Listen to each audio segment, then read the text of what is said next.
सबके चाहते थे कि हम नित्यानंद प्रभु जी के बारे में जाने, तो आज हम नित्यानंद प्रभु जी के बारे में जानेंगे, जो कि गुरु तत्व है हमारे। वो करुणा के सागर है। उन्होंने इस अवतार में ने- वो स्वयं बलराम जी है। उनकी करुणा चैतन्य महाप्रभु से जी से भी ज्यादा है।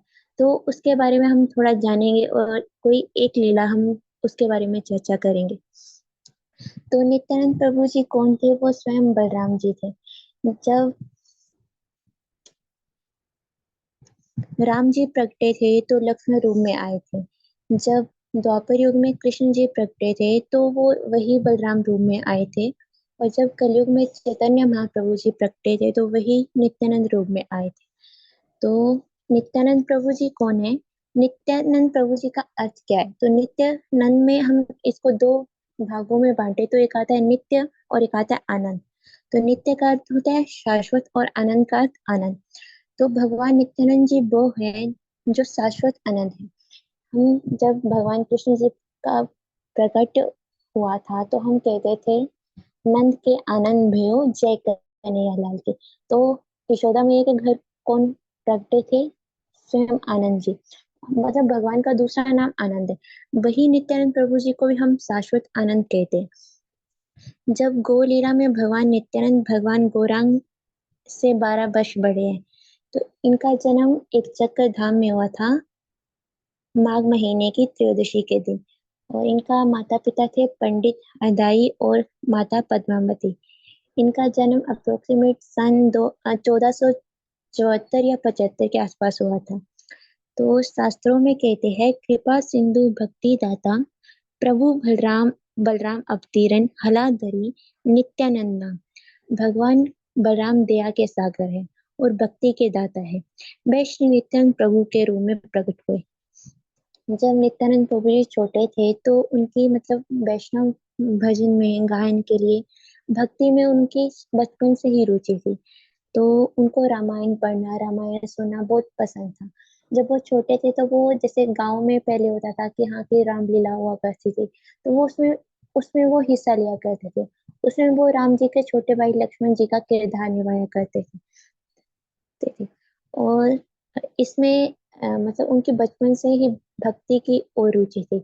तो नित्यानंद प्रभु जी चैतन्य महाप्रभु जी के भाई भी हैं और उनके शिष्य भी हैं। तो उनको हम दोनों को, जैसे हम राधा कृष्ण जी को साथ में राधा कृष्ण कहते हैं, वैसे ही नित्यानंद प्रभु जी और चैतन्य महाप्रभु जी को हम साथ में गौर निताई या फिर निमाई निताई कहते हैं। जैसे ही कृष्ण के लिए बलराम जी निकट है, वैसे ही चैतन्य महाप्रभु जी के लिए सबसे निकट नित्यानंद प्रभु जी है। वो उनकी आत्मा के समान है। तो नित्यानंद प्रभु जी नित्य आनंद है।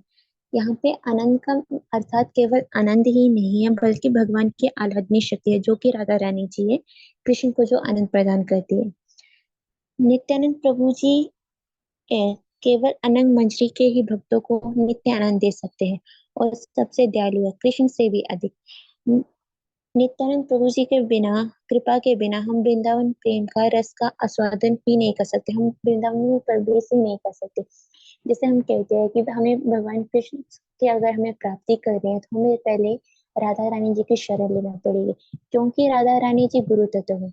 वैसे ही अगर हम राधा रानी जी की शरण नहीं लेंगे तो हमें भगवान कृष्ण की प्राप्ति नहीं होगी। उसी तरह अगर हम भगवान राधा कृष्ण जी को मानेंगे और चैतन्य महाप्रभु जी को नहीं मानेंगे, तब भी हमें राधा कृष्ण जी नहीं मिलेंगे, तब भी हमें कृष्ण भगवान की प्राप्ति नहीं होगी। उसी तरह अगर हम चैतन्य महाप्रभु जी को माने और नित्यानंद प्रभु जी को ना माने, तो हमें चैतन्य महाप्रभु जी के चरणों की अगर वो हमें कभी कृपा ही नहीं करेंगे, तो नित्यानंद प्रभु जी को भी हमें मानना पड़ेगा। जब तक नित्यानंद प्रभु जी की कृपा नहीं होगी तब तक हम चैतन्य महाप्रभु जी की शरण ग्रहण नहीं कर सकते। तो नित्यानंद प्रभु जी की इस अवतार में उनकी शादी मैया और जानवी मैया से हुई थी।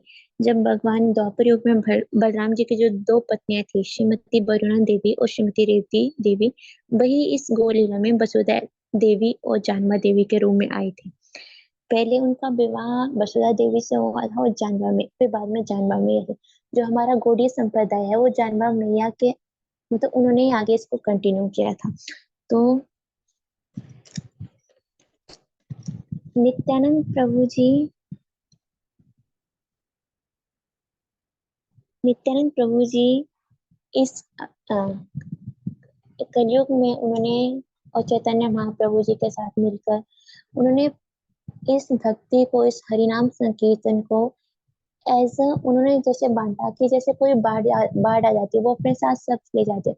उन्होंने इस अवतार में सिर्फ प्रेम ही प्रेम बांटा था, चाहे वो फिर कितना ही दुष्ट आदमी क्यों ना, उसके ऊपर भी इन्होंने कृपा की है। नित्यानंद प्रभु जी कैसे प्रचार किया करते थे, उसके बारे में हम थोड़ा जाने थे कि उन्होंने कैसे जगाई माधाई का उद्धार किया था, जो कि कितने दुष्ट थे। जब चैतन्य महाप्रभु जी का आदेश था नित्यानंद प्रभु जी और हरिदास ठाकुर जी को कि वो हर घर जाए और प्रचार करे, और वो हर घर जाया भी करते थे, वो भिक्षा मांगा करते थे। भिक्षा में कोई अन्न वस्त्र धन ये सब नहीं मांगते थे, वो भिक्षा में लोगों से बस बस इतना कहते थे कि हाँ, कि आप एक बार हरे कृष्ण महामंत्र का उच्चारण करो, या फिर एक बार हरि बोल बोलो। वो भगवान के नामों का पवित्र उच्चारण करने के लिए कहते हैं। हम देखते हैं जब गुरु जी भागवत कथा करते हैं, जब लास्ट डे आता है तो गुरु जी हमसे कहते हैं कि आप मुझे आपसे सिर्फ एक भिक्षा चाहिए। तो हम उस टाइम थोड़ा घबरा जाते हैं, लोग कहते हैं कि पता नहीं गुरु जी क्या मांगेंगे हमसे, धन संपत्ति क्या मांगेंगे। पर गुरु जी हमसे सिर्फ इतना मांगते हैं कि हम ज्यादा से ज्यादा हरि नाम करें और एकादशी व्रत करें। वैसे ही नित्य वो तो भगवान के नित्य परिकर है, वो हमसे धन ये सब नहीं मांगते, उनके लिए संपत्ति धन क्या है, हरि नाम। वैसे ही नित्यानंद प्रभु जी हर घर जाया करते थे और लोगों से हरि का नाम उच्चारण करने के लिए कहा करते थे। नित्यानंद प्रभु जी इतने मर्सीफुल है, वो क्या क्या करते थे, he used to go every door after door after door, and वो हर घर के घर जाया करते, हर घर के बाद हर दूसरा घर, मतलब जितने भी घर होते थे हर दरवाजे में जाया करते थे। वो दरवाजे पे नॉक किया करते थे, और जो लोग हुआ करते थे घर से बाहर आया करते थे तो वो उनके चरणों में पड़ जाते थे, उनके चरणों में प्रणाम करते थे, उनसे अनुरोध करते थे, उनसे प्रार्थना करते थे कि please worship Krishna, please chant the name of Krishna, Krishna is your father, Krishna is your mother, please spread the glories of Krishna. Krishna is your treasure of your heart. Surrender to Krishna and make your life happy and successful. क्योंकि असली आनंद जो है, जो हम इस संसार में ढूंढते हैं, वो आनंद तो आनंद ही नहीं, वो तो संसार को तो दूसरा नाम दुखा लिया, तो इसमें हम आनंद ढूंढ रहे हैं, सुख ढूंढ रहे हैं, वो तो इसमें है ही नहीं, वो तो भगवान कृष्ण के नाम में। आजकल देखा जाए तो हमारे जो हिंदू लोग हैं, भारत के लोग हैं, वो बाहर की संस्कृति को अपनाने में लगे। वो जो बाहर के लोगों को देखा जाए तो वो हमारी संस्कृति को अपनाने लगे। क्यों? वो भक्त बनने लगे। क्यों? क्योंकि जिस चीज में हम लोग आनंद ढूंढ रहे हैं, हम सोचते हैं कि हाँ, कि हाँ, अगर हमारे पास ज्यादा पैसा आएगा, हम अपनी पसंद से सब कुछ करेंगे, हमारे पास लोग इतने नौकर होंगे, हमारा काम ये करेगा, फिर हम जो चाहे हम कर सकते हैं, जहाँ हमारा घूमने का मन करे हम घूम सकते हैं, हम क्लब जाएंगे, हम वो करेंगे। पर जो बाहर के लोग हैं, वो भक्त क्यों बन रहे? क्योंकि उनके पास तो पैसा सब कुछ होता है। उन्होंने बचपन से ही यही किया, वो क्लबिंग जाते हैं, पार्टीज करते हैं, वो उन चीजों में उन्होंने उस चीज को उन्होंने रियलाइज किया है कि हाँ, कि जो हम उन्होंने उस चीज को देखा है कि हाँ, कि जो हम कर रहे हैं, पार्टीज कर रहे हैं, क्लबिंग कर रहे हैं, पैसा उड़ा रहे हैं, जुआ खेल रहे हैं, उसमें आनंद नहीं है, उसके बाद में वो दुखी है। तो फिर उन्होंने भारत की संस्कृति को देखा, उन्होंने फिर इस संस्कृति से जुड़े वो लोग, तो उन्हें रियलाइज हुआ कि जो हम आनंद ढूंढ रहे हैं, जो सुख ढूंढ रहे हैं, वो असली सुख तो भगवान कृष्ण के ही नाम में है। पर हम लोगों का दुर्भाग्य है कि हम भारत में हमारा जन्म हुआ, फिर भी हमारी भगवान के प्रति रुचि नहीं है। तो इससे बड़ा और दुर्भाग्य क्या होगा हमारा। तो नित्यानंद प्रभु जी क्या करते थे, वो तो साक्षात दया के रूप है। वो घर घर जाते और महामंत्र जाप करने को कहते।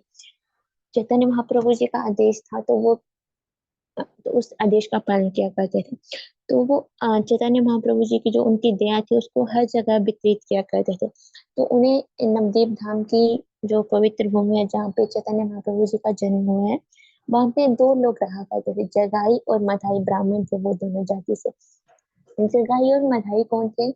जो त्रेता युग में जय और विजय थे, और कलयुग में वही हिर नहीं, द्वापर युग में वही हिरण्याक्ष और हिरण्यकश्यप हुए। वही इस युग में, कलयुग में, जगाई और मधाई के नाम से जाने दो ब्राह्मण हुए। तो वो कैसे इंसान थे? वो मतलब वो हर कोई पाप किया करते थे, चोरी करते थे, मांस खाया करते थे, शराब पिया करते थे, दूसरों का धन लूटा करते थे। अगर कोई कुछ ना करे तो वो दूसरों के घर को भी जला दिया करते थे। तो मतलब ऐसा कोई पाप नहीं था, वो उन्होंने वो नहीं किया अपनी लाइफ में। तो जब नित्यानंद प्रभु जी को पता लगा कि हाँ, कि ऐसे ऐसे जो दो दुष्ट लोग हैं, जो मतलब इतने दुष्ट लोग हैं, तो उन्होंने सोचा कि हाँ, कि भगवान कृष्ण के नाम का उच्चारण करने के हकदार तो ये भी है। तो उन्होंने उनको भगवान चैतन्य महाप्रभु जी की दया का पूर्ण पात्र समझा। और उन्होंने सोचा कि अगर हम इन गिरी हुई आत्माओं का उद्धार हो जाएगा तो तीनों लोकों में उनकी महिमा होगी। क्योंकि अगर अगर किसी कोई बहुत बड़ा दुष्ट आदमी है, अगर वो भगवान की भक्ति में लग जाए, तो जो छोटे मोटे चोरी या फिर डकैती लोग होते हैं, वो सोचते हैं कि इतना बड़ा दुष्ट इसमें भक्ति में लाइन में लग गया, तो ऐसी तो कोई बात है ना, कि जो इसको इससे ज्यादा बड़ी है, इस चोरी से बड़ी है, इस इन पापों से बड़ी है, तो वो स्वयं उस लाइन में जुड़ना शुरू होता है। उनका जो होता है कि मतलब उनको उस तरफ अट्रैक्शन होने लगती है। वैसे ही नित्य उनके उन्होंने ये सोचा कि अगर इन दो बड़े दुष्टों का उद्धार हो गया, तो बहुत से ऐसे दुष्ट लोग होंगे, वो खुद ही इस लाइन की तरफ उनकी अट्रैक्शन होगी, वो भगवान का नाम उच्चारण करने की उनकी इच्छा होगी। तो वैसे ही वो ये सोचकर नित्यानंद प्रभु जी ने उन दोनों भाइयों के, नित्यानंद प्रभु जी और हरिदास ठाकुर जी दोनों साथ में प्रचार किया था। तो उन्होंने इन दोनों भाइयों के बारे में पता लगाया। जब वो इनके पास जाने लगे, तो वहाँ के जो गांव में लोग थे, संत थे, वैष्णव थे, या जो भी लोग थे, उन्होंने इनसे मना किया कि आप इनके पास मत जाओ, क्योंकि ये बहुत दुष्ट लोग हैं, ये आपको नुकसान पहुंचा सकते हैं। क्योंकि इन्होंने ऐसा ब्राह्मण हत्या तक किया, गो हत्या तक किया, तो फिर आप अगर जाओगे तो आपको भी ये नुकसान पहुंचा सकते हैं। तो आपको भी नुकसान पहुंचा सके। पर नित्यानंद प्रभु जी ने इस बात को नजरअंदाज किया, क्योंकि क्योंकि चैतन्य महाप्रभु जी की जो कृपा है, जो दया है, उसके पात्र तो हर कोई है इस कलयुग में, चाहे वो दुष्ट हो, चाहे वो कैसा भी इंसान हो। तो इस बात को नजरअंदाज करते हुए वो चले गए। जब वो वहां गए, तो जगाई महाराज ने उनको देखा, तो वो क्रोधित हो गए। उन्होंने पहले मना किया कि हाँ, कि आप यहाँ से जाओ, पर नित्यानंद प्रभु जी और हरिदास ठाकुर जी बाहर से नहीं गए। तो वो उन्होंने जगाई मथाई ने उनको अपशब्द कहने शुरू कर दिए। पर नित्यानंद प्रभु जी, चैतन्य महाप्रभु जी के उनका आदेश था कि हाँ, कि हरिनाम प्रचार करना है, हर घर में भगवान कृष्ण का नाम होना चाहिए, हर इंसान के मुख में भगवान कृष्ण का नाम होना चाहिए। पर जगाई मधाई इतने दुष्ट थे कि उनको, अगर हम कहते हैं कि हाँ, अगर भगवान के दर्शन हो जाए तो हमारे हृदय परिवर्तन हो जाता है। पर नित्यानंद प्रभु जी जो साक्षात भगवान है, बलराम जी है, पर उनका हृदय परिवर्तन नहीं हुआ। क्यों? क्योंकि उनके पाप ज्यादा थे, उनके पुण्य उतने नहीं थे, पाप ज्यादा थे, इसलिए उनका हृदय परिवर्तन नहीं हुआ। तो नित्यानंद प्रभु जी ने उनके साथ विनय किया, प्रार्थना की कि आप एक बार हरे कृष्णा मंत्र को उच्चारण का, एक बार हरि बोल कह दो, हम यहाँ से चले जाएंगे। पर उन दुष्टों ने ठान लिया कि हमें नहीं बोलना है, हम क्यों करेंगे। पर नित्यानंद प्रभु जी को उन्होंने अपशब्द कहने शुरू कर दिया। पर नित्यानंद प्रभु जी उनके पैरों में पड़ गए, बस एक बार हरे कृष्ण कह दो, हम चले जाएंगे, हम आपको कोई कुछ नहीं कहेगा। पर उन्होंने उनकी बात नहीं सुनी, और उन्होंने गुस्से में आके नित्यानंद प्रभु जी के ऊपर, जो भी वहां पे पत्थर पड़े हुए थे, शराब की बोतलें पड़ी हुई थी, उनसे नित्यानंद प्रभु जी को वार करना शुरू कर दिया, नित्यानंद प्रभु जी को मारना शुरू कर दिया। ऐसे मारने मारते मारते नित्यानंद प्रभु जी के माथे पे लगी, और वहां से खून बहने लगा। जब तो उसके बाद भी नित्यानंद प्रभु जी उनसे अनुरोध कर रहे हैं, प्रार्थना कर रहे हैं कि आप अभी भी एक बार हरे कृष्ण नाम मंत्र बोल दो, हम चले जाएंगे, हम आपको कोई नुकसान नहीं करेंगे। पर हमें इससे क्या सीखने को मिलता है कि हाँ, कि इतना नुकसान सहने के बाद, इतना कुछ सहने के बाद भी नित्यानंद प्रभु जी कितनी विनम्रता के साथ अनुरोध कर रहे हैं। तो इससे हमें जो अ, हम बाद में डिस्कस करेंगे, इससे हमें क्या शिक्षा मिलती है। तो जगाई मगाई ने उनको पत्थरबार शुरू कर दिया था। तो चैतन्य महाप्रभु जी को पता लगा कि हाँ है, ऐसे ऐसे नित्यानंद प्रभु जी को उन्होंने मारा है, और उनके वहां से माथे से खून बह रहा। तो चैतन्य महाप्रभु जी को क्रोध आया, और वो अपना सुदर्शन चक्र लेके आगे। तो जब वो वहां पहुंचे, तो नित्यानंद प्रभु जी ने देखा कि महाप्रभु जी तो बहुत क्रोधित है, और वो गुस्से में है, और वो सुदर्शन चक्र लेके आ गए। तो नित्यानंद प्रभु जी ने उन्हें समझाया, उनसे प्रार्थना की, प्रभु अगर आपको सुदर्शन चक्र ही प्रयोग करना था, तो आपके तो कई सारे अवतार है, कई लीलाएं हैं, कृष्ण अवतार है, और भी कई सारी लीलाएं, आपने उसमें सुदर्शन चक्र का ही प्रयोग करना था। पर इस जो आपने ये लीला, ये अवतार लिया है कलयुग में, या ये आपने लोगों को मारने के लिए नहीं लिया, ये आपने लोगों को तारने के लिए लिया है। क्योंकि चैतन्य महाप्रभु प्रभु ने उन्हें समझाया कि मारना कौन सी बड़ी बात है। आपने ये अवतार लोगों को तारने के लिए लिया, मारना कौन सी बड़ी बात है। अगर कोई दुष्ट उसको मार दे, लेकिन उसी दुष्ट को अगर हम बुद्धि बदल कर उसके उसको सद्गुण में लगा दे, ये बड़ी बात है, ये बड़ा चमत्कार है। इसलिए चैतन्य महाप्रभु जी को कहा कि आप इस अवतार में मारने के लिए अवतार नहीं, इस अवतार में अपने लोगों को उद्धार करने के लिए अवतार है।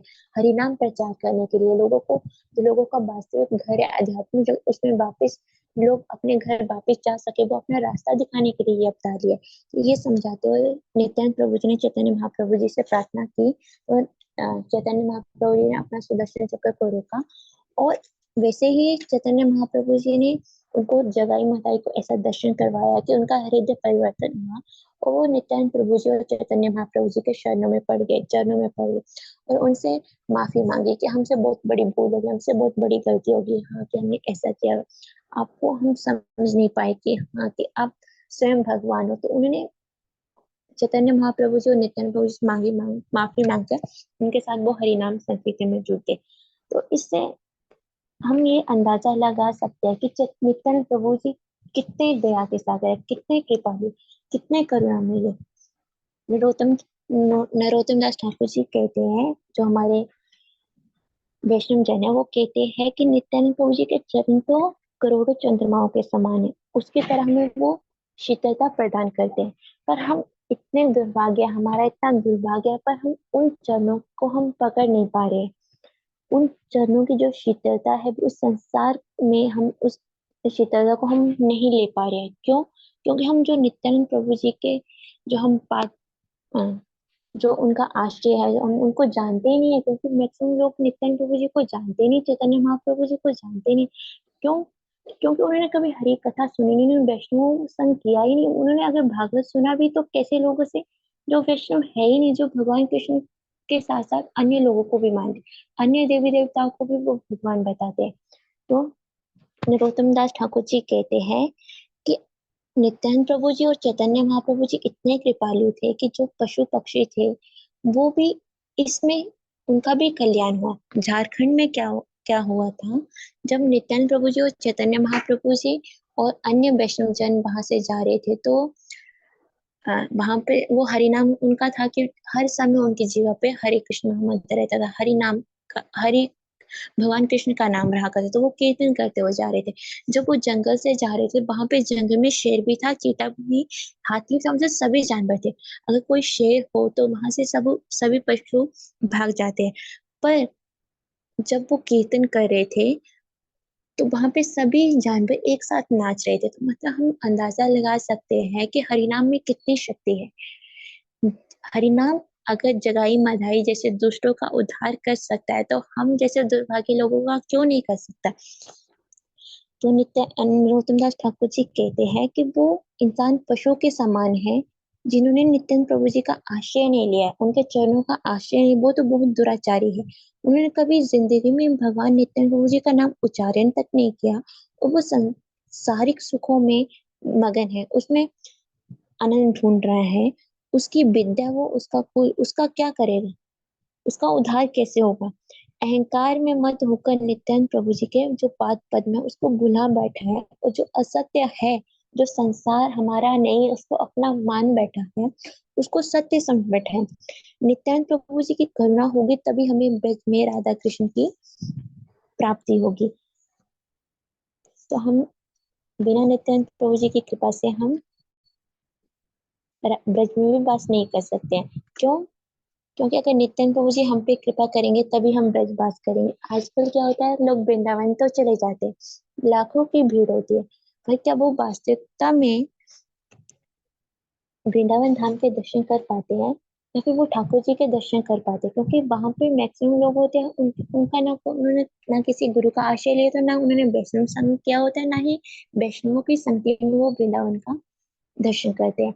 अगर वो दर्शन करते हैं तो उन्हें, क्योंकि जैसे हम, अगर हमें पढ़ने के लिए, भौतिक शिक्षा के लिए हमें एक टीचर की आवश्यकता होती है, वैसे ही हमें आध्यात्मिक शिक्षा के लिए, ठाकुर जी के दर्शन के लिए सबसे पहले हमें गुरु जी का आश्रय लेना पड़ेगा।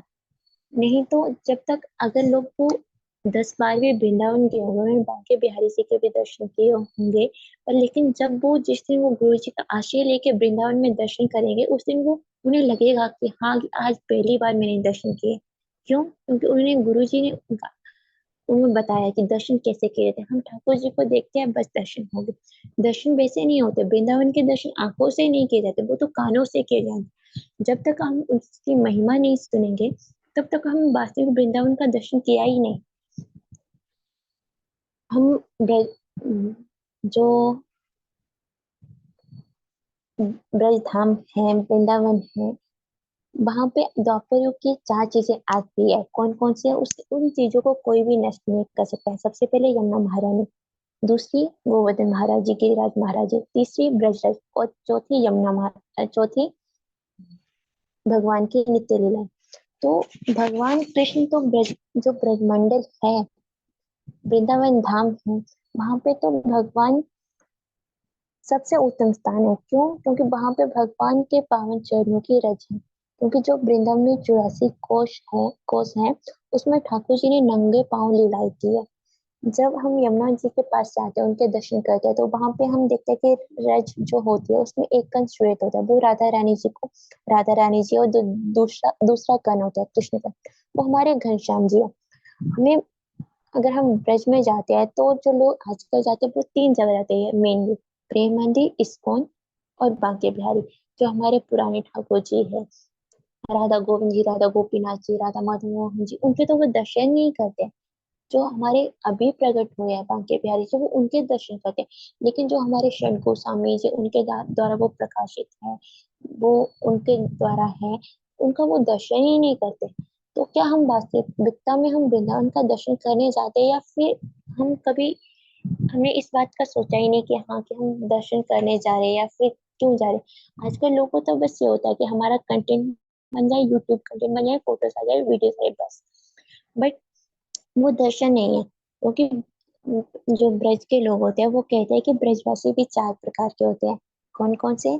जो एक दिन के लिए ब्रज ब्रज धाम चले गए, रात तक बस किया और सुबह आ गए, वो भी ब्रजवासी कहलाते हैं। दूसरा, जिनका जन्म ब्रज धाम में हुआ, पर उनका कर्म भूमि कोई और है, मतलब जन्म तो वृंदावन में हुआ, तो वो किसी कारणवश कहीं बाहर चले गए, तो वो भी ब्रजवासी कहलाते हैं।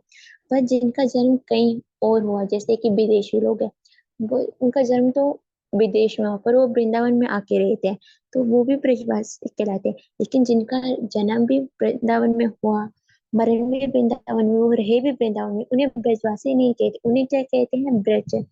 वो तो भगवान के परिकर है, क्योंकि जन्म से मरण लेके वो तो वृंदावन में है। ऐसी कृपा, मतलब ऐसा, जो हम कह सकते हैं कि जो लाखों वर्षों की तपस्या होती है, हमारी सुकृति होती है, वो उसके कारण हमें ये सौभाग्य प्राप्त होता है कि हम वृंदावन में वास करें। वृंदावन में ही हमारा जन्म हो, वृंदावन में ही रहे, और वृंदावन में ही हमारा मरण। वो कोई, हम उसे उन्हें साधारण लोग नहीं, साधारण व्यक्ति नहीं मान सकते, साधारण ब्रजवासी नहीं मान सकते। वो तो उनकी सुकृति है भगवान के, वो परिकर ही है। जिन पे राधा रानी जी की कृपा हुई तो उन्हें ब्रजवास हुआ। पर लेकिन हम भगवान कृष्ण को मान लेते हैं, पर हम वैष्णवों को नहीं मानते।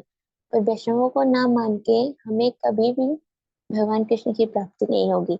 हम वृंदावन जाते हैं, धाम के दर्शन करते हैं, पर हमारी ब्रजवासियों के प्रति हम अपराध कर देते हैं। ये तो ऐसे थे, यहाँ पे तो सड़कों में गोबर पड़ा हुआ है, यहाँ पे तो ऐसे है, यहाँ पे तो कूड़ा है, यहाँ पे तो कचरा। हम वृंदावन धाम तो जाते हैं, पर हम पे वहां पे हम अपराध करके आ जाते हैं। कहते हैं जैसे पाप होते हैं वैसे अपराध होते हैं, पर पाप और अपराध में अंतर क्या है? जो देहधारी बद जीव होते हैं, उनके प्रति अगर हम कोई अन्याय करें, तो वो पाप होता है।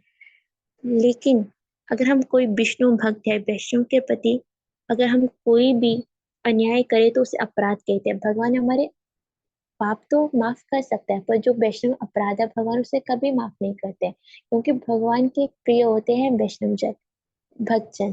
तो बिना वैष्णवों की संगति के भी हम वृंदावन धाम के दर्शन नहीं कर सकते। हम, हमारे गुरुदेव जी है, वो जब कथा करते हैं, तो वो हमेशा गोल लीला के बारे में बहुत विस्तार करते हैं, कि नित्यानंद प्रभु जी के बारे में बताते हैं, चैतन्य महाप्रभु जी के बारे में बताते हैं। पर अगर वही हम से अगर हमने कितनी बार भागवत कथा सुन ली होगी गुरु गुरु जी के मुखारविंद से, पर अगर हमसे गुरु जी इतना भी पूछ ले कि चैतन्य महाप्रभु जी कौन से, तो मैक्सिमम लोग तो उस टाइम शांत हो जाते हैं, कि जैसे वो उन्होंने नाम ही पहली बार सुना, क्योंकि उनको वो भागवत कथा वो मनोरंजन की दृष्टि से करते हैं, आत्मरंजन की दृष्टि से नहीं। जब हम भागवत कथा को आत्मरंजन की दृष्टि से बार बार सुनेंगे, तो हमें भगवान की कृपा होगी। तब हम उस अमृत का, उस जो रसा स्वादन है भागवत में, भागवत का, उसको हम आनंद ले सकेंगे। जैसे एग्जाम्पल के लिए हम ले लें, अगर हम दूध में गन्ने का रस डालें तो वो मीठा नहीं होगा। अगर हम वही उस गन्ने के रस को निकाल के उसका शोधन, पवित्रीकरण करें, मार्जन करें, तो उससे शक्कर बनेगी। और शक्कर को जब हम दूध में मिलाएंगे तो मीठा होगा। वैसे ही हम भागवत को मनोरंजन की दृष्टि से नहीं, बल्कि आत्मरंजन की दृष्टि से सुनना चाहिए। तभी हमें ज्ञात होगा कि हाँ, कि वैष्णवों की महिमा क्या है, हमें कृष्ण प्राप्ति कैसे होगी। बिना वैष्णव के चरित्र के बारे में, हमारे जैसे कल हमने हरिदास ठाकुर जी के बारे में सुना, क्योंकि अगर हमारे पास भगवान को देने के लिए कुछ भी नहीं है, अगर हम वास्तविकता में ये सोचे, तो हमारे पास भगवान को देने के लिए कुछ भी नहीं है, ना हमारा अपना धन है, वो भी हमें भगवान द्वारा ही दे गए। फूल है वो भी भगवान द्वारा ही है, सब है भगवान द्वारा ही है। हमारे पास अगर कुछ हम भगवान को दे दे तो वो दो आंसू है, पर हमारे पास हम भगवान के लिए वो भी नहीं निकलते। क्यों? क्योंकि हमारा भगवान कृष्ण के साथ मन से या दिल से, हम कह जो कहते हैं दिल से दिल का नाता, वो नहीं है, संबंध नहीं है। आजकल लोग ठाकुर जी के सामने आंसू तो बहा देते हैं, क्या वो आंसू भगवान के लिए होते हैं या फिर दुनियादारी के लिए? वो आंसू दुनियादारी के लिए थे। क्यों? क्योंकि हम ठाकुर जी के सामने कब जाते हैं, दर्शन करने कब जाते हैं? जब हमें कोई दुख होता है, जब हमें कोई दुनियादारी हमें कष्ट पहुंचाती है, हाँ हमारा कोई नहीं है, हमें वो नुकसान पहुंचाती है, तब हम भगवान के पास जाते हैं, तब उनके सामने रोते हैं। पर रोते हुए क्यों? ये नहीं कि हाँ कि ठाकुर जी आप मेरे हो, ये कि इसने मुझे ऐसा किया, इसने मुझे ऐसा बोला, इसने मुझे ऐसा नुकसान पहुंचाया। वो आंसू भी हमारे भगवान कृष्ण के लिए नहीं होते, वो हमारे आंसू दुनिया के लिए होते हैं। हम दुनिया के लिए लाखों आंसू पहुंचा देंगे, उनको लाखों आंसू दे देंगे, पर वो उसके